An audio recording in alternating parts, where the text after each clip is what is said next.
Hello, everyone. Happy Friday to you. I am Rita Ernst. I am the author of Show Up Positive. Let's see if I can figure out how to point to it in my corner over here. I'm so bad at the mirror thing. I am so glad that you are with me today for this live broadcast called The Path to Your Show Up Positive. I have some special guests that have volunteered to join me on stage. And we're going to talk about situations that they're finding that are challenging, that are bringing a lot of negativity into their work life. And we're just going to spend a little time brainstorming ways that they could show up positive in those situations. And I just want to give all of you some inspiration for why you might be interested in following me in reading the book Show Up Positive and using the Show Up Positive sparks that are in the back of the book. Now, I invited 5 people. I have 4 with me, so I have a seat open. If somebody else wants to jump in there, I put this, you can join me on stage if you didn't pre-sign up, but you still want to come and talk. I can probably squeeze you in, but we're going to start with Kat. So let me grab Kat and bring her on stage. Hello, Kat. How are you? Hello. I'm good. How are you?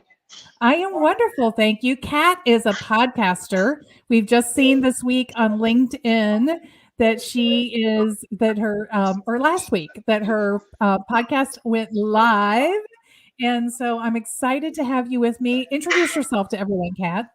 Yeah. So my name is Catherine Bolsonelli.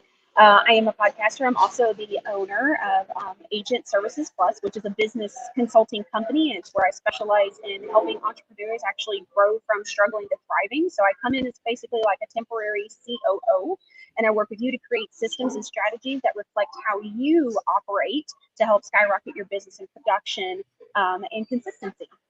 So, and then I offer a free 30-minute call if anybody's interested, that just to see if we're a good fit, and also give you some practicality so you can walk with it away that day. I love that. One of the reasons that I like Kat is we have very similar business models and we think about the workplace in very similar ways. So it's always fun to speak with Kat. But you're going to share with us a situation that is where we need to turn that frown upside down. What's your situation?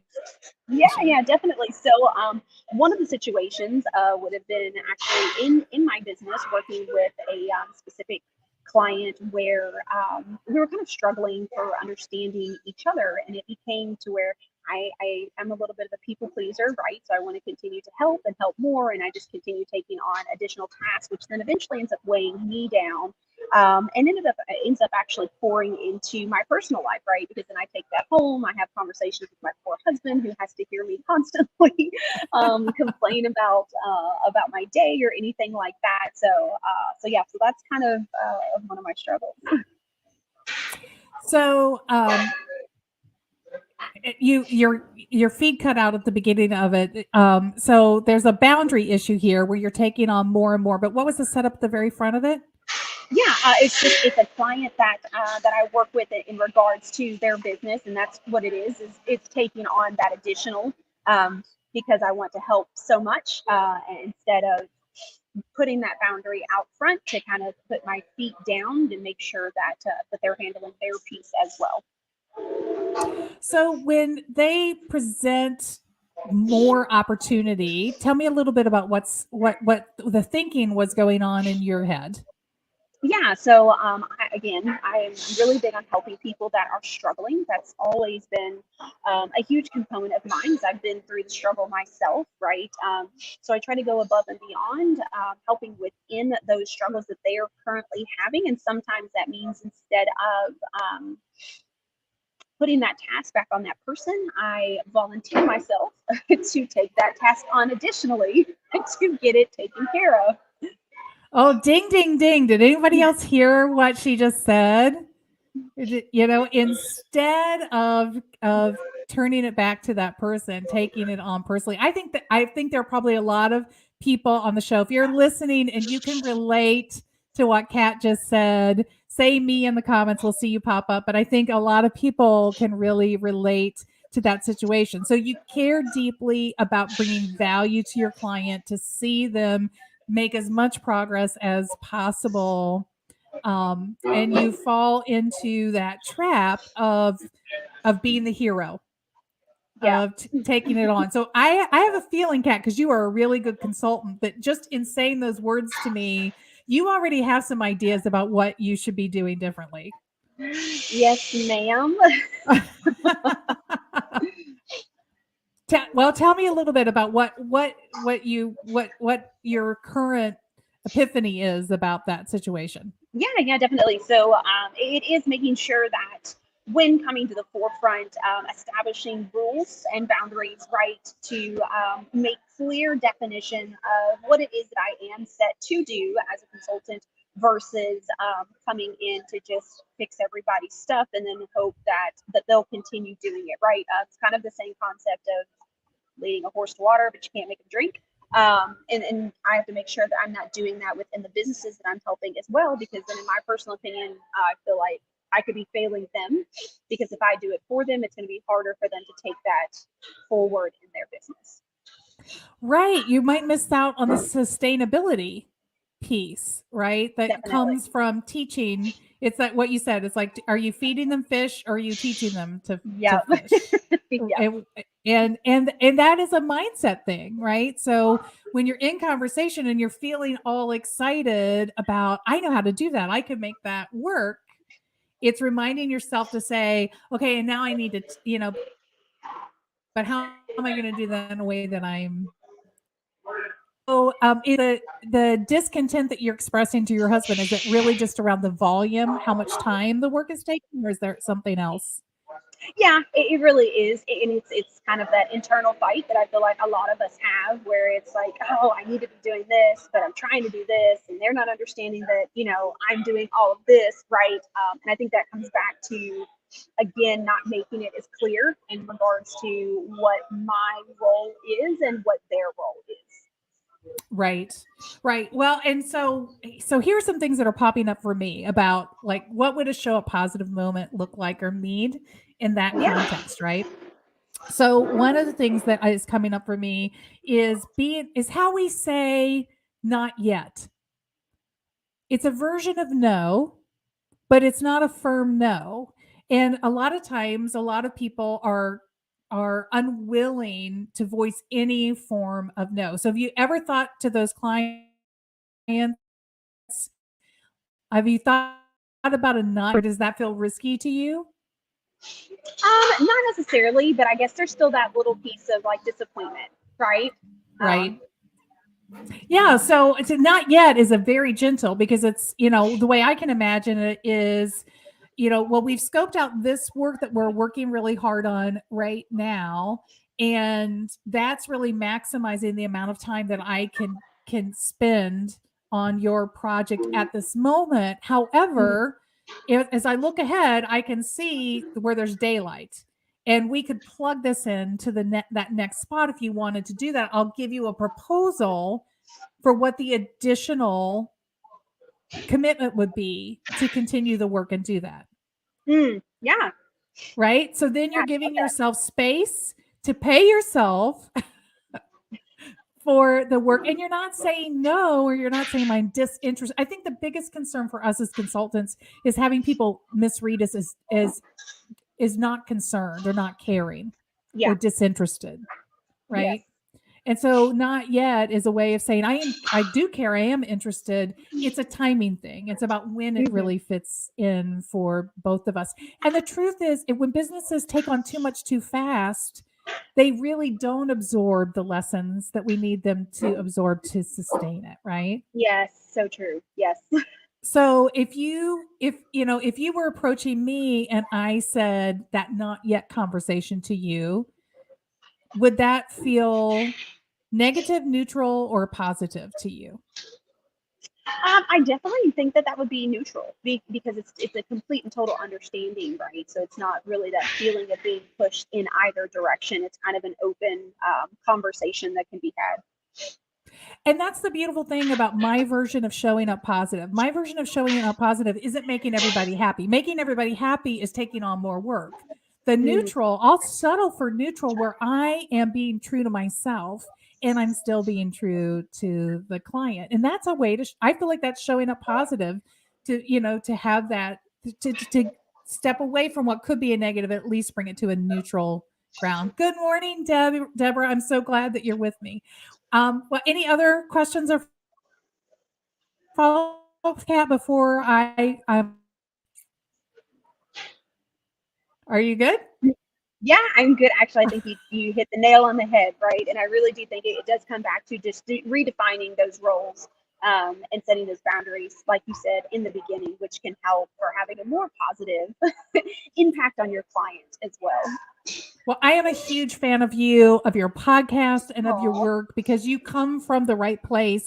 I love that you're not about building dependence, but you are about really elevating businesses. So keep up the extraordinary work, Kat. Thank you for joining me today, thank and you I'm so sure much. we'll be chatting again soon. And Yes, we did a podcast episode, so yes, it's we're going to coming be out promoting soon. that Yep. in due time. Thank you so much. Thank you. All right, next up is Jason. Jason, welcome to the stage with me. I have to tell you, my heart is strong for Jason because he was the first volunteer to raise his hand and say me, and he didn't even realize this. He happens to live in the same city that I do, so I was able to meet up with him and personally give him his signed copy of Show Up Positive this week, which was very, very nice. But we didn't talk. We didn't preset any of this. It was literally in the freezing cold, the handoff of the book. Jason, please introduce yourself to everyone. Hi, everyone. I'm Jason Wolf. I am a professional search recruiter with Malone Workforce Solutions here based in Louisville, Kentucky. We're a nationwide company, of course, but we are HQ here in Louisville. And it was definitely a pleasure meeting you in person as well.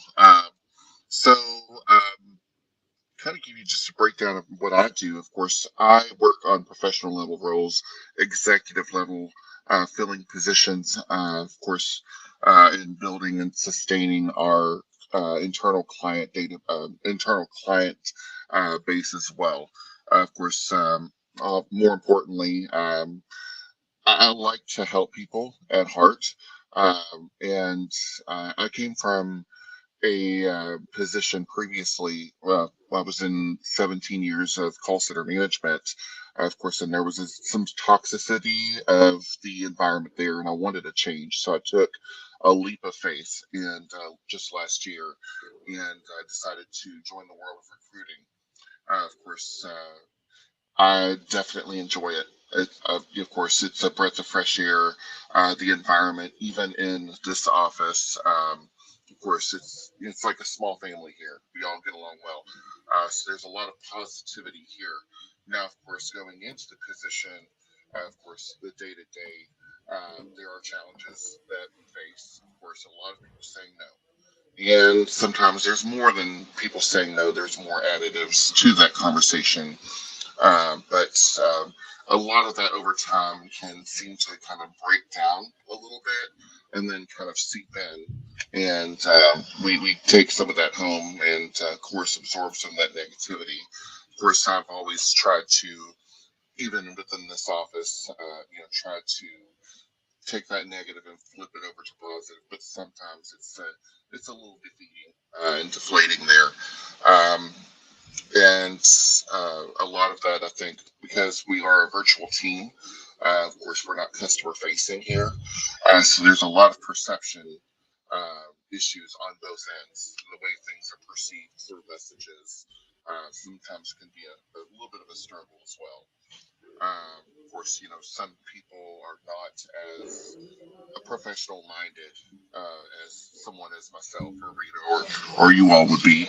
And so there's a little bit of a challenge. But of course, I came across Rita's page through actually LinkedIn, um, through a mutual, I guess, a mutual connection, William Patterson. And got looking over it, and I was like, actually, this seems pretty interesting. To have something to kind of break the negative.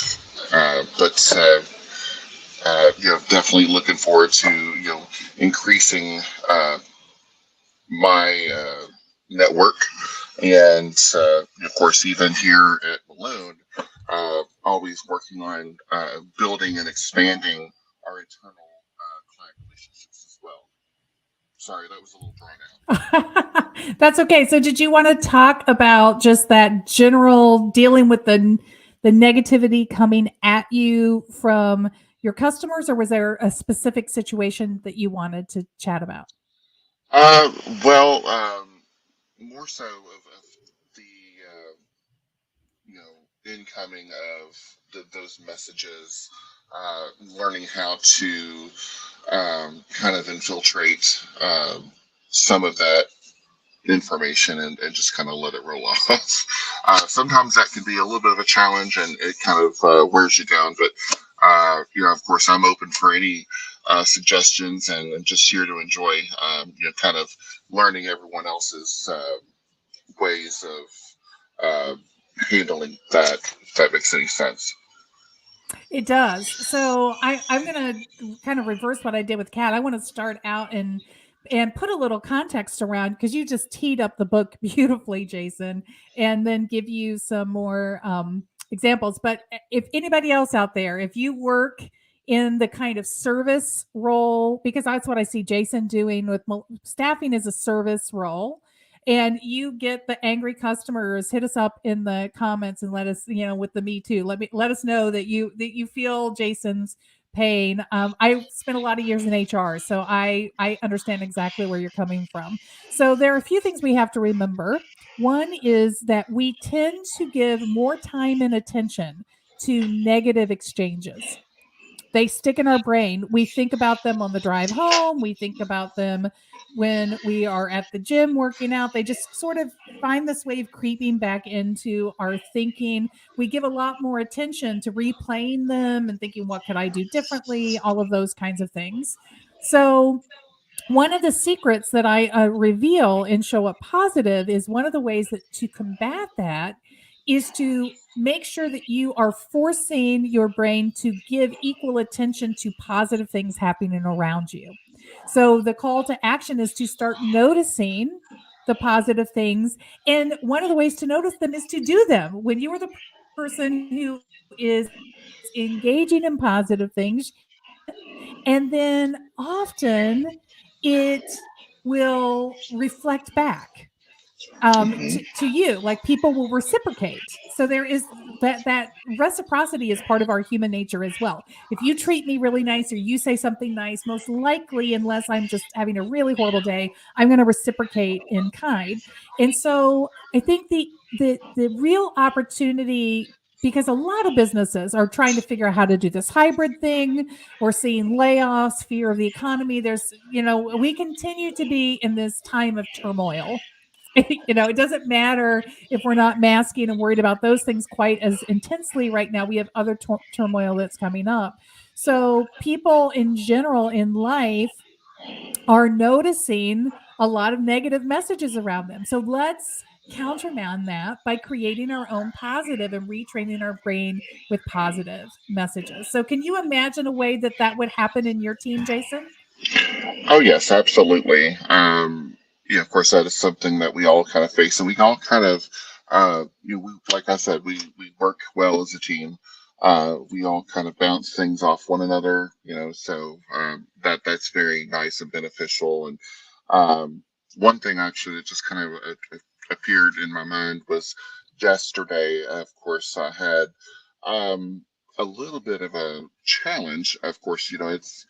Uh, Trying to be positive as well. I have some of my contractors in my business, and uh, they actually were recently transitioned to permanent roles yesterday.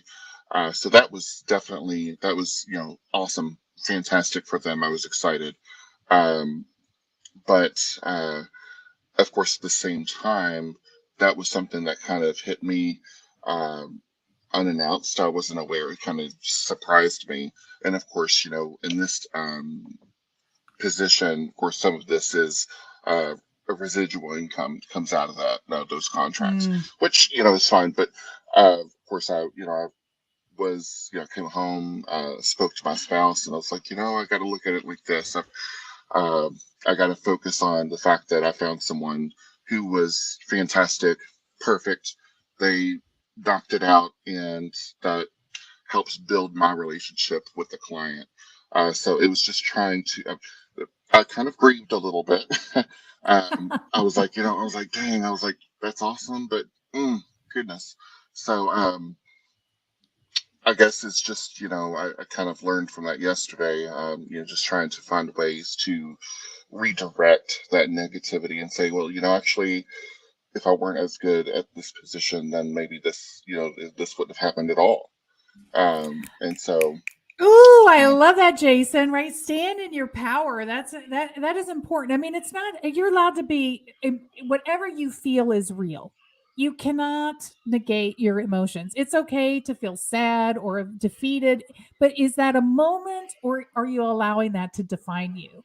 And I love that you are letting that wash over you as a moment, and then finding that place of like, but it's only because I'm so good. That is tremendous.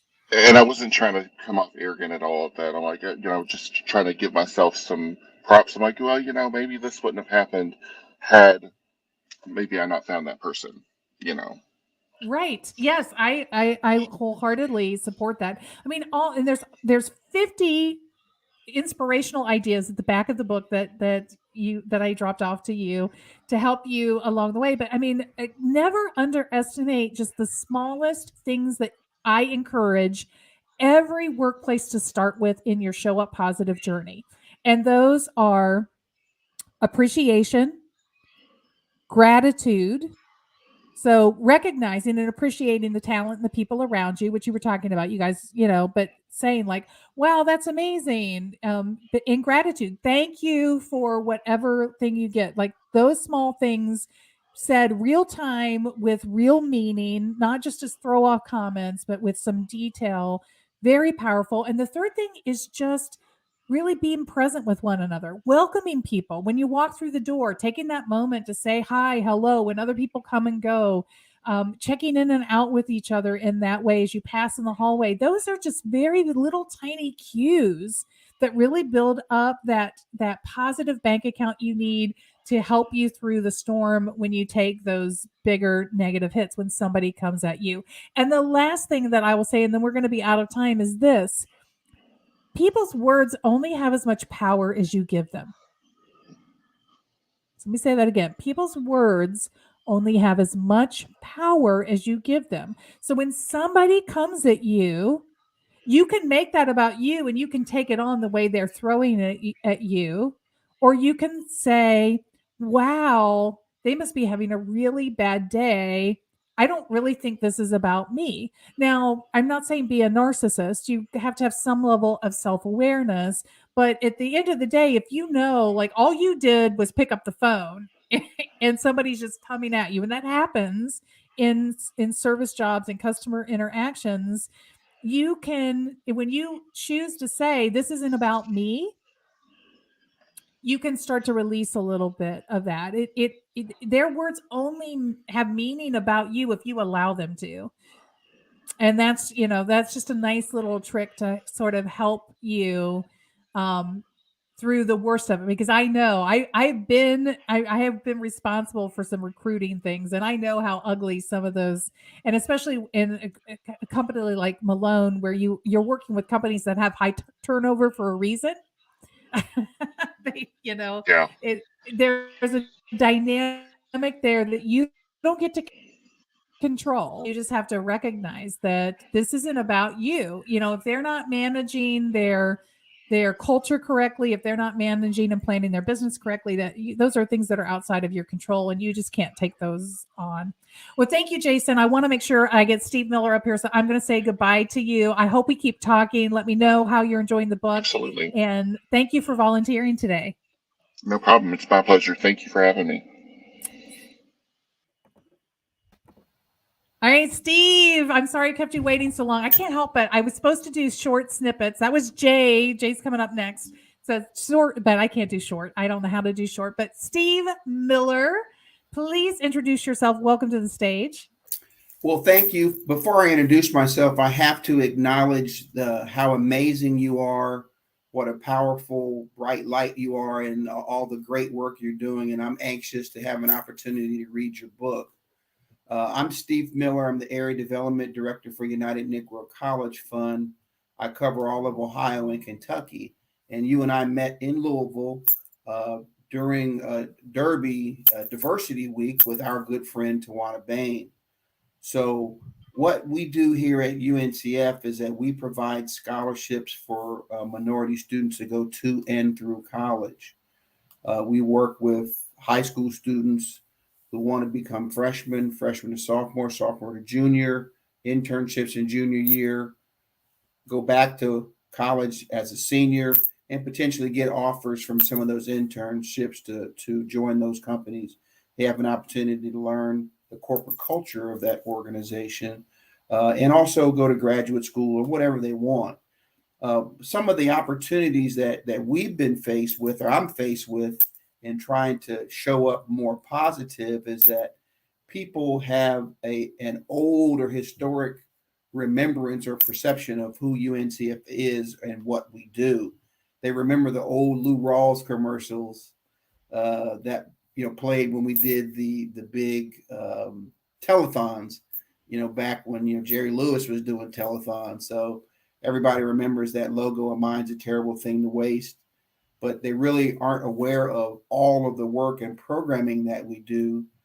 So some of the challenges that I have in trying to continue to show up positive are when I work with parents and students that are looking for scholarship support.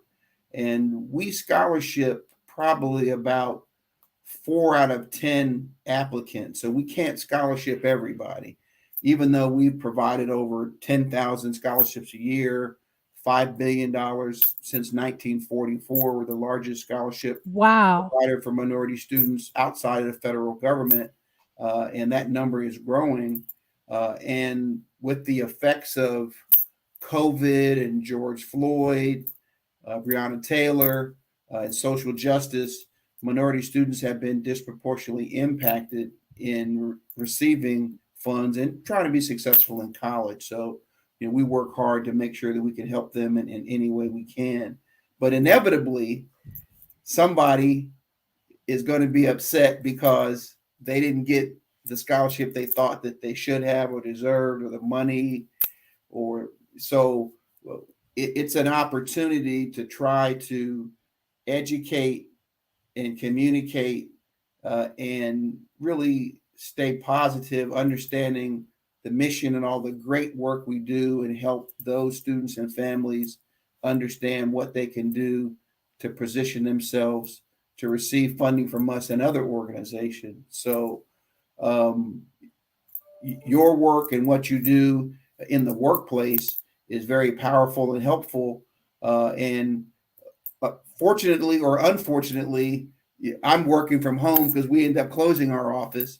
But I do travel to Louisville, Lexington, Dayton, Cincinnati, Columbus, Cleveland. So I am on the move a lot.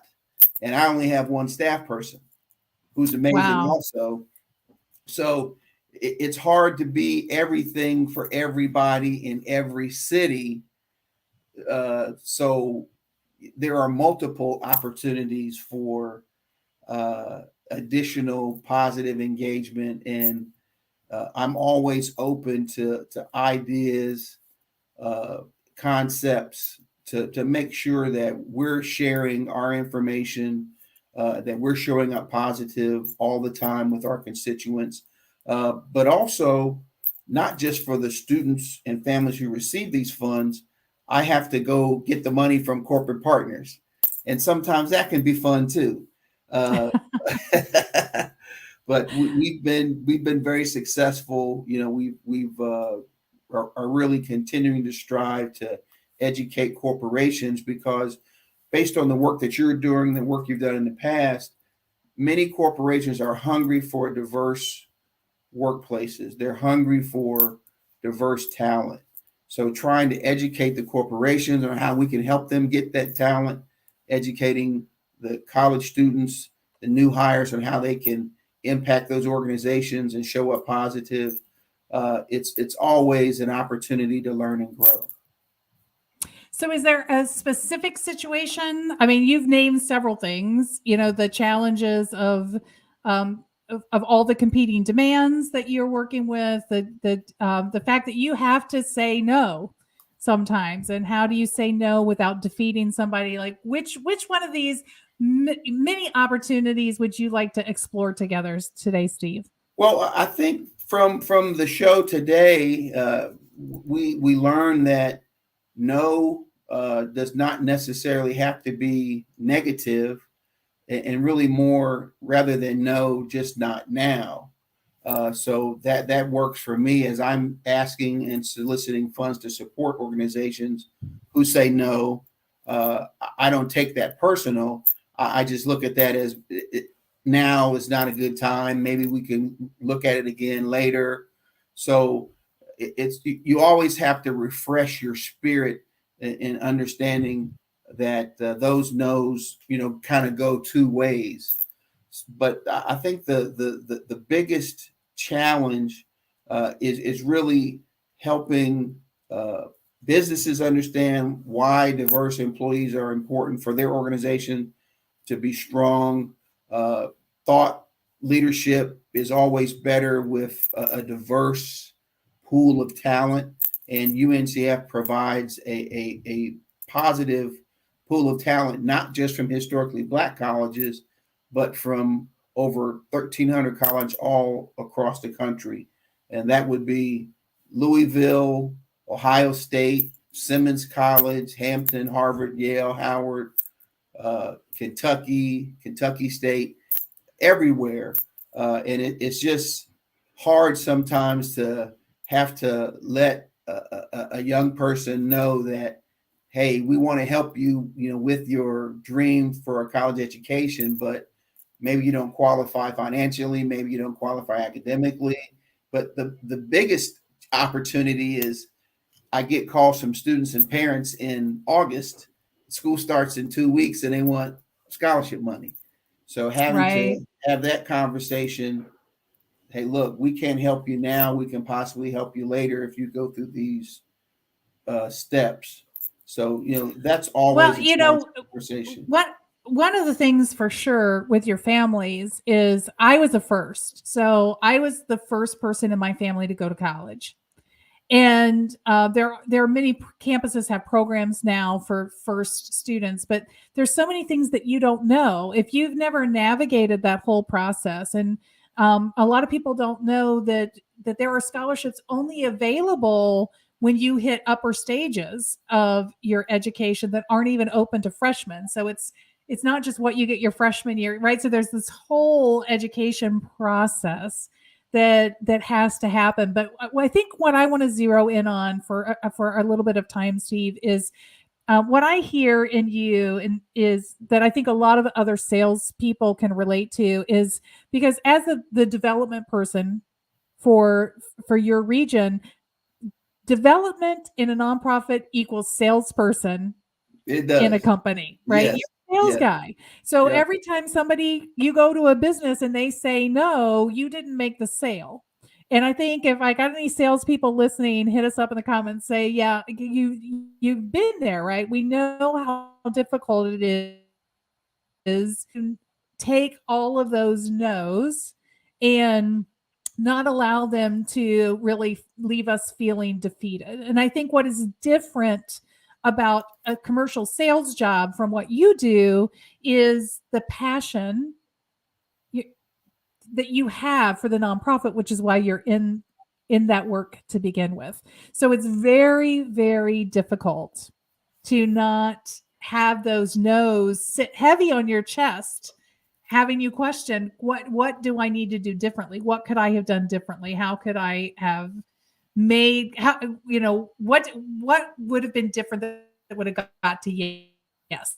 There could That's very somebody else have true. gotten it? That's very, very true because in my many years of commercial sales, when I was selling, products, it's just a different presentation. Uh, what I'm doing now is conceptual. So it's harder for some to really understand the value, but I have to understand that those no's are not always no, never, just not now, or I need more information to make a better decision, because most people make decisions without all the information. So Very well said. I try to share with my prospects and my families, hey, this is what we can do. This is how we can help. This is what I need you to do to help me to help more students. So that's key to the communication and education to really get to yes and beyond the no. So and Yes. that's a whole nother show. But getting to yes, I mean, that is Yes. the perfect frame, right? That is the show up positive frame, right? Is a possibility that always exists. What's the path to get there? And when you can adopt that mindset, and by the way, Anthony, thank you for joining us and for sharing that comment. Anthony said in the comments, Steve, he's right there with you right now. When we can adopt that framework, that mindset, it is the abundance mindset, right? It's not scarcity. If they say no, they're giving somewhere else, or it will never be a yes. It's the abundance. The yes is always out there waiting to come to me. The question is, how do I access that? And then when you start to get curious, so I think curiosity is the antidote to judgment. When we stand in self-judgment, that tends to bring all of that heaviness and that negativity. But when we notice that we're in judgment, like, that you get the no from a big corporation that you're really counting on, instead of standing in judgment, if you can flip that and get curious and start asking questions and playing it back to yourself. Well, what can I learn from this? What would I try differently because of this? Who is somebody on the inside that might be able to give me more color commentary about what's going on? What's an effective follow-up conversation open for future exploration? All of those things. I think perspective is very important when it comes to showing up positive, because what one person's opportunity may be another person's opportunity, if that makes sense. Yes. And the perspective on how we approach that in a business setting, in a personal setting. And I just think you just can accomplish more by being positive. And it's always a great opportunity to learn from people like you and from your book on how we can be more positive, how it can affect the bottom line of our businesses, of our promotions, our sales, our relationships. And I just think that you're doing an amazing job. You're an amazing person. And I really appreciate you allowing me to be with you today. Well, thank you, Steve. I'm so glad that you said yes. And I am just a huge fan of all the work that you are doing and the lives that you are impacting through your service. And because really anybody that works for a nonprofit is serving the rest of us. So Thank you very much for your service and for joining me today. And I'm going to get Jay up here. We're going to round out the show with Jay, but I look forward to continuing this conversation. And thank you for reminding the listeners that showing up positive isn't about sunshine and rainbows and everything perfect, right? It is really about being clear about what's of value to you and really standing in those values. And you do that every day in your work, Steve. So thank you. Well, I appreciate you and God bless you. All right, here we go, my friend Jay. Thank you for joining me, Jay. I'm sorry. Jay's the one that said, he does this wonderful improv thing, and he's the king of like keeping it moving. And I am a talker. I can't help myself. And you're on mute, so I'm going to have you introduce yourself. So I'll remind you to pop yourself off of mute. Tell everybody who you are, Jay. Hi, I'm Jay Smith. I own Root of Pi Web Development and Digital Marketing in Louisville, Kentucky. Okay, you got to tell them a little bit more than that. Come on. You're just not any web developer, Jay. Right. So I focus on creative small business owners who really want to expand their business using things like Zapier automations, all the software out there. It's not just about websites or SEO. That is definitely part of the strategy, but I just love working with small business owners who are very passionate about the thing that they've built and they want to grow it to realize their dreams. I love that. That's so beautiful. Thank you for sharing that. So Jay, in all full disclosure, I'm always transparent with you guys, my audience. So Jay and I are in a cultivated co-working group together, which means that we support each other's businesses and share clients and all of those things. And we've wanted a web person in our group. It took us a long time to find Jay. We are so excited to have him in the group. So share with the group the situation that you're bringing to the conversation today.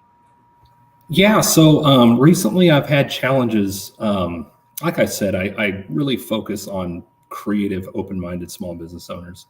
I get a lot of referral business, and lately I have worked with a few clients who they find it challenging to let go of the reins, and it makes it very difficult to get started on the path that we need to get on to get them the results. And I know at the end of the day, that's what they're going to be answering for, is the results, either to themselves or to their stakeholders.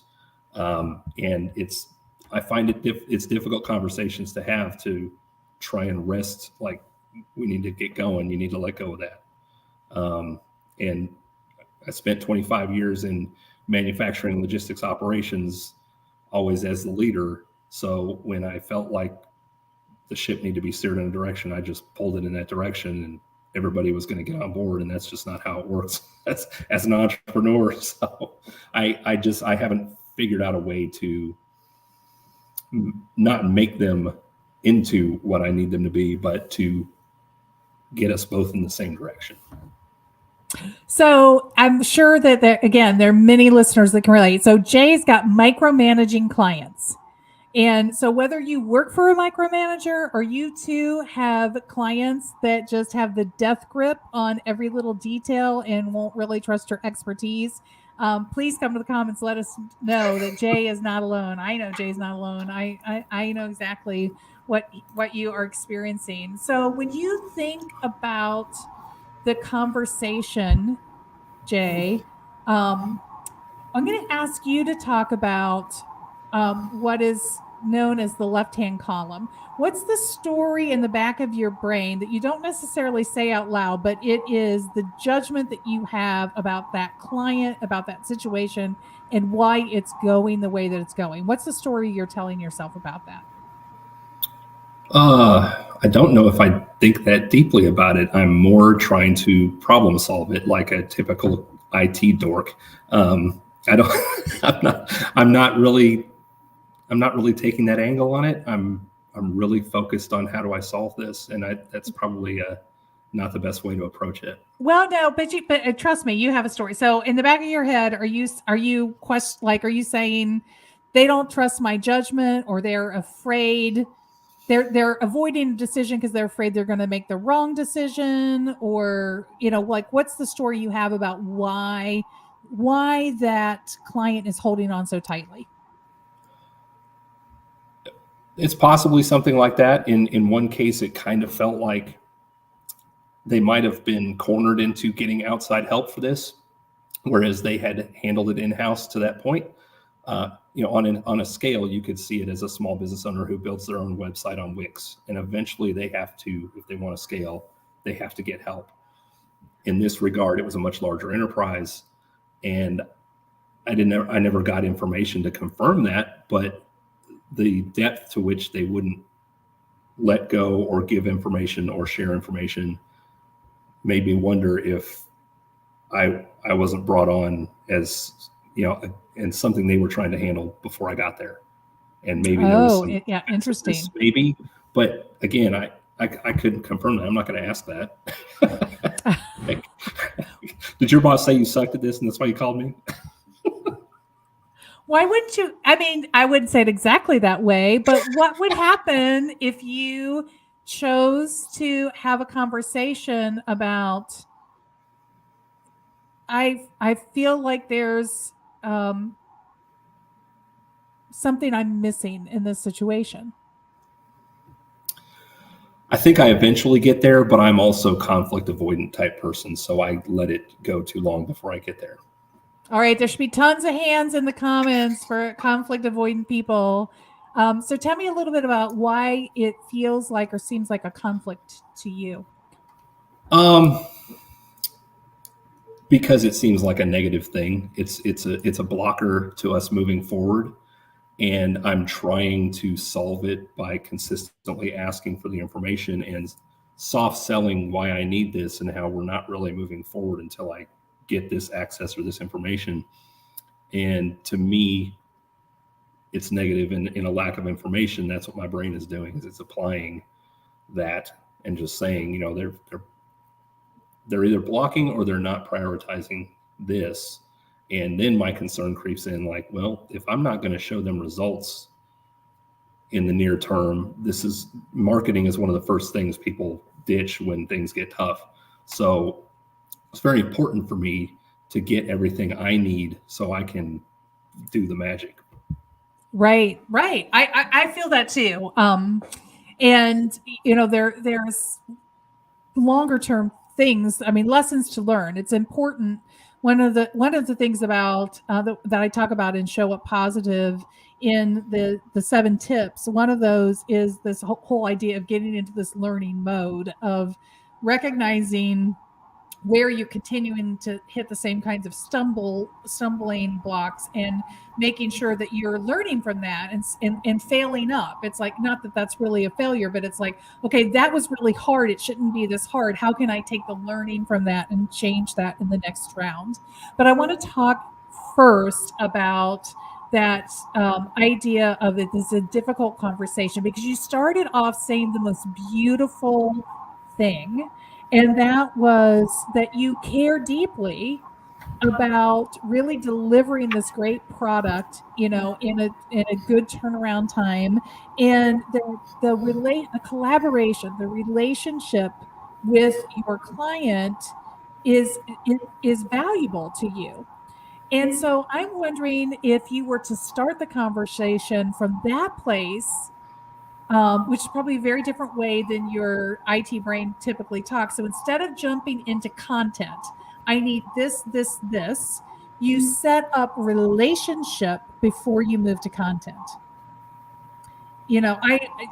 There's so much about your business that only you know, because you sit inside of it. And I'm so happy that we can partner together, because I really need to understand a lot of that in order to turn around the product that you really need, that you're going to love, that's going to take your business to this level that we talked about.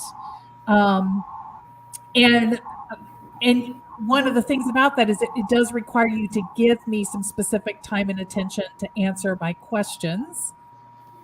What then would be a good time? Let's schedule 3 1-hour blocks or something, or when I'm in the middle of something and I have some urgent information that I need, what would be the best way for me to reach out to you to help you understand the urgency, and what kind of time frame would you need to respond? Or if I really needed something within 24 hours, how would you like me to communicate that to you so that we stay connected in this, and I'm turning things around to you on the timeline that we committed to? Do you understand what I'm saying? Yeah. It's relationships, and it's setting that. I need to be more. I mean, I do have onboarding, and I do initial, kickoff calls, and I probably need to spend more. I've got the technicals down, so so optimized. I need to spend a little more energy on the softer side of the entire relationship. In consulting, there's kind of 3 conversations, and this is actually true in leadership. I teach this in leadership trainings as well. And that there are 3 levels: content, process, and relationship. So content is at this moment this thing that we need to take care of. Process is about how we work together, the larger scheme of how we are connecting and working, and then relationship is that like trust one another. We collaborate well together, and so most of us are very comfortable in the content space. We can sometimes go to the process space, but when something is not working and you keep working the content, but what you really need to change is the process. If you notice, I took you to process. What process? How can I get in touch with you? How can I make you aware that I need a more urgent response? Tell me how to communicate with you. Is basically, that's a process question. So I move, so I started with relationship. I moved to process. I didn't even get into content. Does that make sense? And then, because then I can, if I have the relationship and our relationship stays strong, but when we start having that conversation in the back of our head that says, well, this person just doesn't care about this anymore, or they're going to pull up stakes and quit because they're not giving it attention. Those are stories that we're telling ourselves. But instead of, if the story in my head, and I have to do this sometimes with clients that want to ghost me too, is they're going to pull up stakes and ditch this midway because it's always messy in the middle and it's never going as fast as they want. The thing I have to turn that around to then is a conversation with the client that says, hey, I know how committed you are to this, whatever the end result is, this XYZ end result that we're working to get. And right now it can be hard to sustain energy for that. But I don't want to let my foot off the pedal. And it's important that I have your input to keep things moving forward. How can we get reconnected and get this going again? So, I give them sort of that framework, but I remind them, I use their words and I remind them why it matters to them and what they really want. Because one thing that I know that is true is that most leaders, from my 25 years of experience working with leaders, most leaders don't disconnect from a place of distrust or disrespect. They disconnect because they have too many competing demands. And it's it's just they're struggling to manage all those juggling balls. And so when you can say, I suspect because you're usually pretty good about responding to me quickly, but all of a sudden, I'm not hearing from you so much, that you got a lot on your plate right now. And a lot of times you'll immediately hear like, oh yeah, this went wrong. And I did, and you'll hear all this stuff that's going on. But then you can see like, well, so should we renegotiate timelines then? Because if I respect that. If you've got other things that needs your attention and you can't really give me the feedback that I need to keep your project going, we could talk about adjusting the timelines, because that would enable me then to start another project over here with this client that's waiting, or whatever. So what, you know what I mean? Like you could turn that back around for them. Yeah, and does any of that feel, same question. Negative, neutral, positive. How do you feel like that lands? Oh, it makes perfect sense. Yeah, I think it would. And you said one thing that really stuck with me. It was I even wrote it down, was messy in the middle, because that perfectly encapsulates how these projects go. Like, there's a lot of energy and excitement in the beginning, and if they see it through to the end, there's always a positive result. But given the kind of fuzziness of the middle, like how long that takes, things like that. And I think that's where my anxiety comes in, because I know how long it takes. And the longer we delay getting going, the more that middle expands, and the middle is where you lose them.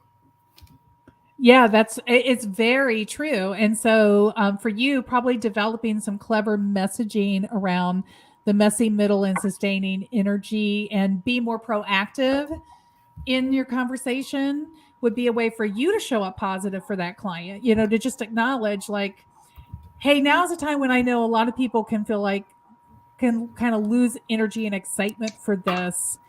So I'm just going to send you some little messages to remind you of where we're going to, so that that even though you're not seeing a lot of results right now, it just takes a little effort to get there.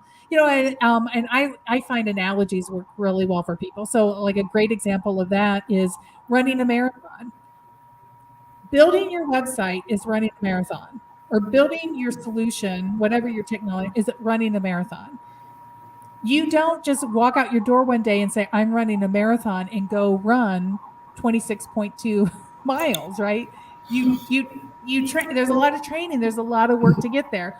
We're going to do a lot of training and work together before you get to cross the finish line on the marathon. Sometimes the training feels crappy. Sometimes you want to give up in the middle and you think, do I really want to run a marathon anymore? And I just want to remind you, you do want to be the person that crosses the finish line on this, but just know it's okay. You might lose a little energy or steam. My job is to keep reminding you why you want to win the marathon, or why you want to cross the finish line. That's awesome. I like that. I think sending out some messaging right in the middle of a project, I don't think anyone does that. And that's, other than benchmarks, but everybody does that and no one reads them. So I think that's really interesting. I would definitely take that. Well, awesome. Thank you for joining me today, Thank you. Jay. I appreciate you coming to stage. Where I'm almost at my full hour time here, so it's time to wrap everything up. I'm take Jay off of stage so he doesn't have to worry about smiling and doing all those things that we do to entertain you. If you have stayed with me this full and we're now coming up on just past 55 minutes. Thank you so much. If you're catching this in replay, come into the comments and hit #replay. If you are interested in having a conversation like this with me, say me in the comments, or message me directly, leave a comment on YouTube, message me on Facebook at Ignite Extraordinary, come in on my LinkedIn, wherever, and say, hey, that was really beneficial. Do me next. I would like to have more information about this, or I'd like your help with my situation. I'm interested and willing to do this again before I get busy in the new year, while I'm kind of in a little bit of a quiet time. So I'll do another episode of this. If people are interested, just let me know. Otherwise, we can work it offline, or you might decide that you want to sign up for some other work with me. But thank you for joining me today. I wanted to show you all of the great thinking that lives in this book, Show Up Positive. As I said, I've been promoting this book on my channels. I think it makes a wonderful holiday gift, whether you have a Grinch in your life that needs their heart to grow 3 sizes, or you have a micromanaging boss that's driving you crazy, or you just have a coworker that you love, that you want to do this journey and you want a friend to go along with you. This book is your roadmap to help you take back your workplace, create the place where you want to be, that fills your cup every day, and that makes it possible for you to have the workplace that you long to have. And if you already have that, use it to maintain it. If you're rebuilding it, as so many of us are, there's repair work to do.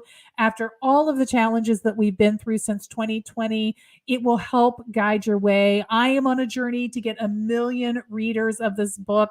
I'm not there yet. I'm about 1/10 of the way there, but you are important to me. Thank you for joining me. Thank you for being a supporter of the Show Up Positive movement.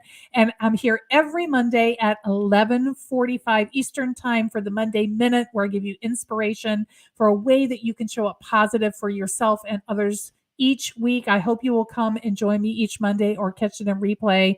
Thank you so much for being with me. Have a wonderful weekend. I'm going to do Christmas decorating. If you are decorating for the holidays too, I hope you have a lot of cheer in your decorating time. I certainly plan to, and I look forward to engaging with all of you on social. Feel free to hit me up in the comments or in the DMs, and have a wonderful rest of your Friday. Bye.